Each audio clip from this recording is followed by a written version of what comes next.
Hey ho Pop Gengs, ada banyak hal menarik dari trailer kedua Spider-Man No Way Home yang rilis beberapa waktu lalu. Salah satu yang bikin aku kepincut nih adalah kostum hitamnya. Tahu kan, selain baru pertama kali diperlihatkan, fitur kostumnya juga cukup menjanjikan. Pertama, kalau dilihat dari segi bahan, kemungkinan kostum ini terbuat dari vibranium. Dan memang dari segi tampilan, sepertinya ada unsur-unsur Black Panther dan Wakanda dalam desainnya.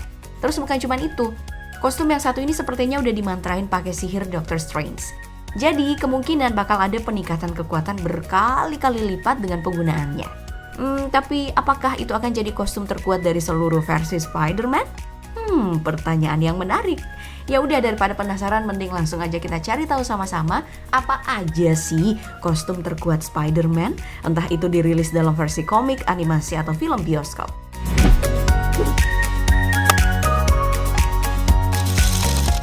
Mari kita mulai dari homemade suit. Tahu kan?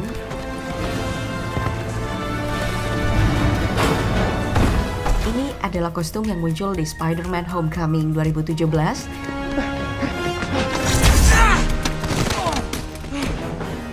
Dan sempat dimunculin secara singkat dalam Captain America Civil War 2016. Tapi itu udah versi yang lebih baru sih.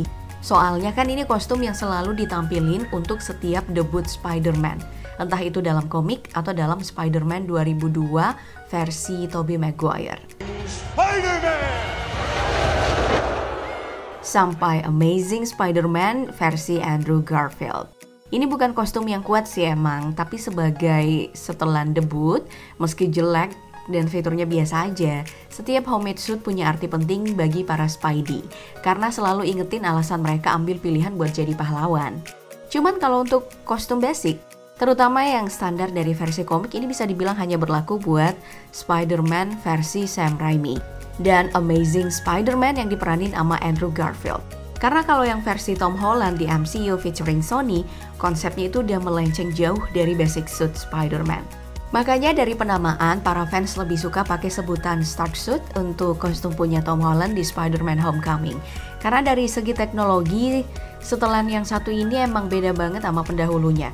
Bukan cuma punya fitur tembakan jari yang ada di tiap basic suit para Spidey, Stark Suit juga dilengkapi dengan kecerdasan buatan ciptaan Tony Stark yang punya banyak fitur. Mulai dari peralihan ke mode tempur, deactivating instant kill, protokol pelacakan dan interogasi, terus ukurannya juga bisa ngepas otomatis. Teknologi yang sama ada juga di kostum versi Tom Holland selanjutnya. Cuman yang ini lebih canggih nih, karena meski ini kostum buat Spider-Man, semua teknologi persis sama Iron Man. Makanya, para fans sering nyebut suit atau setelan yang satu ini dengan nama Iron Spidey, walaupun pembuatnya masih tetap Tony Stark. Ya bisa dibilang ini udah bukan kostum lagi, tapi lebih cocok disebut sebagai Zira atau armor. Karena dari segi bahan ini jelas bukan spandex atau Kevlar, tapi baja berteknologi nano dengan daya tahan fantastis. Namun tetap portable untuk digunain. Tapi kalau mau dibandingin sih, meski teknologinya mungkin lebih canggih, Iron Spider ini bisa dibilang masih kalah dengan setelan baru di Far From Home. it's not real. Pas ngadepin Mysterio.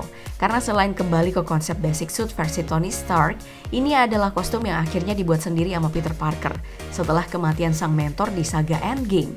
Dan proses pembuatannya juga sentimental banget. Soalnya bikin Happy Hogan jadi keinget sama almarhum Tony Stark. Karena guru murid ini mirip banget kan kalau lagi serius. Tapi yang menarik dari Far From Home itu bukan itu doang ya. Ada kostum lain yang sebelumnya cuma tampil di komik, terus dimunculin dalam saga ini. Itu adalah Spider Stealth Suit. Sayangnya meski ini elemen yang bagus, di sisi lain penampakannya cukup mengecewakan. Karena bisa dibilang jauh dari komik accurate. Pertama nih, dari segi penampilan, bentuknya hampir gak jauh beda dengan suit homemade Spider-Man. Terus dari segi fitur, kostum ini gak punya mode siluman kayak di komik atau game dalam pengertian yang harfiah ya. Asal-usul kostum ini juga cukup beda. Kalau dalam komik, pembuatannya dimaksudkan untuk ngelawan teriakan Sonic Hobgoblin. Tapi dalam Far From Home, ini dibuat ngelawan Mysterio. Meski gak tahu juga sih apa ini beneran stealth suit atau kostum baru yang gak pernah ada di komik. Soalnya kalau mau dicek dalam saga Sony Spider-Man Universe yang terhubung ke MCU, ada banyak referensi yang lumayan modified dan cukup membingungkan. Kostum hitam yang disorot dalam trailer No Way Home misalnya. Kalau dari segi warna ada kemungkinan itulah stealth suit yang sebenarnya. Karena sekilas emang sempat ada penampakan Hobgoblin di sana. Cuman dari segi tampilan dan bahan, itu lebih mirip Spider-Man Armor MK series versi terawal. Yang dalam komik pertama kali dibuat sama Peter Parker buat ngadepin geng New Enforcers. Tapi ini argumen yang lemah juga sih, karena Spider-Man Armor MK pertama warnanya putih ya, bukan hitam. Kalau mau cocok-cocokan, cocok logi nih setelah yang muncul di No Way Home, mungkin lebih mirip dengan desain Spider Armor MK2 yang dibuat secara khusus sama tim Horizon Labs buat ngelindungin Peter selama kekuatan laba-labanya hilang. Tapi masa iya lompat sejauh itu sih?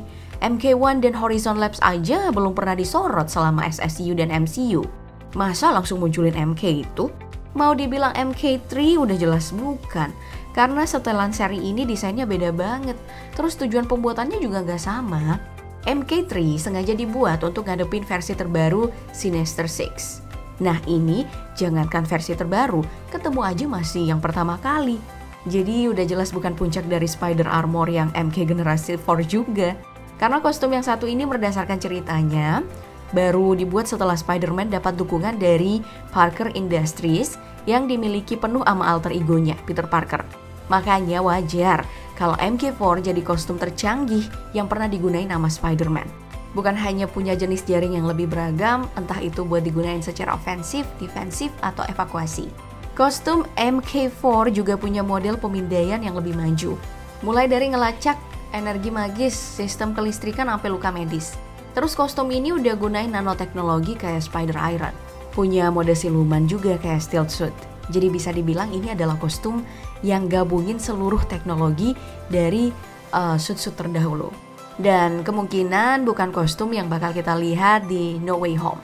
Lagian meski armor MK seri terakhir itu bisa dibilang udah canggih banget ya, teknologinya justru masih kalah jauh dengan kostum 2099 yang sesuai namanya ini adalah suit dari Spider-Man pada masa depan di tahun 2099. Buset jauh banget ya.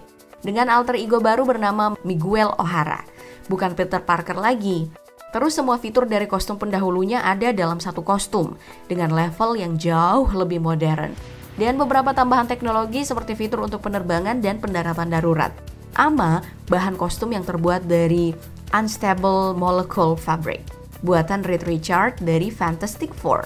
Bahan yang juga digunain buat seragam Spider-Man versi Future Foundation atau Fantastic Four setelah kematian Johnny Storm. Tapi dari semua kostum yang kita bahas tadi semuanya masih berbasis teknologi. Jadi jelas masih bakalan kalah sama kostum Spidey lain yang bahan dasarnya dari entitas kosmik berkekuatan dewa. Contohnya, kostum dari saga Fear Itself yang baru muncul di komik, di mana bahan dasarnya itu terbuat dari logam uru, yang merupakan bahan dasar dari palu Mjolnirnya Thor. Sekaligus bahan dasar dari senjata dan zirah kebanyakan makhluk celestial di semesta Marvel. Atau kostum Spider-Man kerasukan simbiot yang udah kita lihat di Spider-Man saga ketiga garapan Sam Raimi.